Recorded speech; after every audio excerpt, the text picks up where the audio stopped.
on a subject that is, diversity and inclusion. And we are talking about diverse workforce. So why is this diverse workforce emerged or has emerged in developed worlds, is emerging in emerging countries? But before we go there, I just wanted to take a couple of minutes to talk about what is diversity and what is inclusion. To me, there was a great confusion. And when I looked at classical definition, I realized that diversity is the most Googled word today in 2017. 2.5 million times that was Googled. So people wanted to understand what diversity is about. For me, diversity is purely about the differences.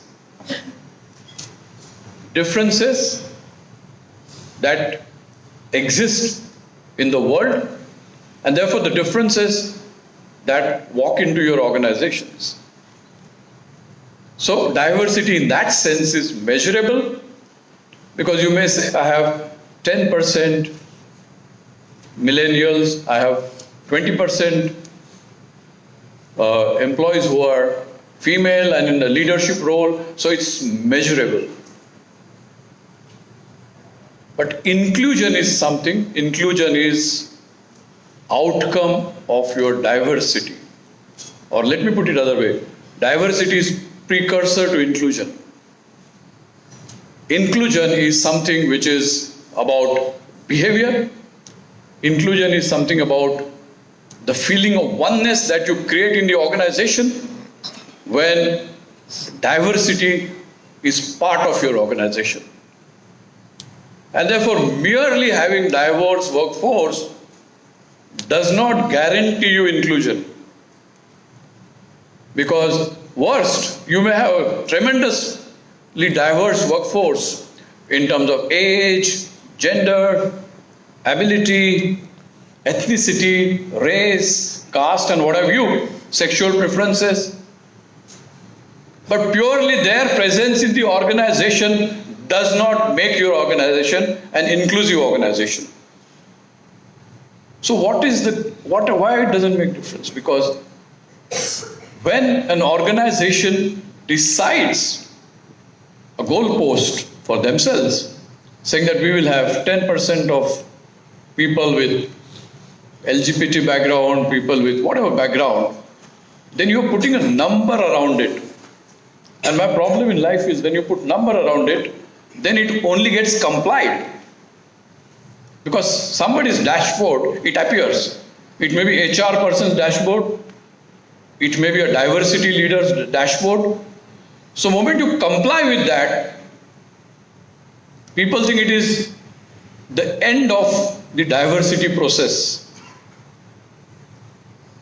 What I'm trying to bring to the fore here is there is a difference between compliance and subscription. Organizations, when make any agenda out of a particular initiative, they comply with that. The compliance comes from human faculty from here. Chairman sir. The subscription comes from here. You comply, but don't subscribe to it, it is failure. You have numbers of diversity people in your organization, but you are doing nothing with them. At best, you are presenting that to your management, board, or sometimes to government authorities by saying that we are a compliant organization. So before we go to organizations, why are we today talking about diversity in organization, and why not with ourselves? Why not inclusion about ourselves? Because my whole self is not distributed between work and personal life. My whole self is about both. I go to work, plus I am at home, but my whole self is safe. When I go to work, I give lecture on inclusions and diversity, but when I'm at home, I call my domestic help maid servant. I give her the food that was left over of yesterday. At work, I go and say, we are a very inclusive organization. To my driver, I treat him differently when we go get him to eat food in home. Now, if that is so deep-rooted in me, how can I go as a manager in the organization and talk about inclusion and diversity? My first challenge is that. And somehow it is so deep-rooted, especially in the Eastern value system, that it is today becoming an issue. I mean, I'm sure this is in public domain, so I want to quote this case with your permission. Tech Mahindra case. I'm sure you would have read that. It's been in the 11 years diversity officer. But the behavior was exactly opposite. But why blame her? Because she has grown between you and me. And you and me follow same thing. When my daughter goes outside for an evening and my son goes outside for an evening, I have two different sets of rules. To my daughter I tell come by 7 o'clock. To my son I say come by 9 o'clock. Why? And then I go and preach inclusion. So I'm saying this is such a deep-rooted prejudices that we are born with, that organizations will really have to do yeoman amount of effort and work to even move a little bit. Forget moving it from 0 to 10. Even if you come to 1 and 2 in next 5 years, we would have had success, if I may say so, in the organizations. Fortunately, the millennial generation which is coming to work now is extremely diversity inclusive. They haven't seen the kind of differences that you and I have seen in our lives, and therefore they do not understand inclusiveness in terms of gender, inclusiveness in terms of sex, inclusiveness in terms of ability, because they think it's all part of human being. What they are more concerned about inclusion in the organization is about, are they allowed to participate in the organization? Are they allowed to be contributing to the organization? We know this generation doesn't like a lecture, they like a dialogue. Are you encouraging dialogues in the organization, or are you still a typical hierarchical organization? And that is something is not inclusion for this generation. My beginning remark on prejudices is so, I just want to quote this, I missed this. Is section 377 now is abolished and it's become legal recently by Supreme Court. WhatsApp is full with jokes about it. Please ponder over why are these jokes coming, because somewhere in our system we are still not able to accept that as a reality, and therefore the only vent to something of that nature is to put it in the form of a joke, because then there is a release of pressure and energy and negative energy that has been in my head. And therefore I think this topic on diverse workforce and respecting diversity and have inclusive mindset is far deep rooted than purely superficial that one is seeing today in organization. And if that has to be inculcated, that has to be engraved in the organization, then I think the only way it can be done is if it becomes part of the culture of the organization. And we know in commercial organizations, culture is always top down. Culture flows from top down, it is never bottom up.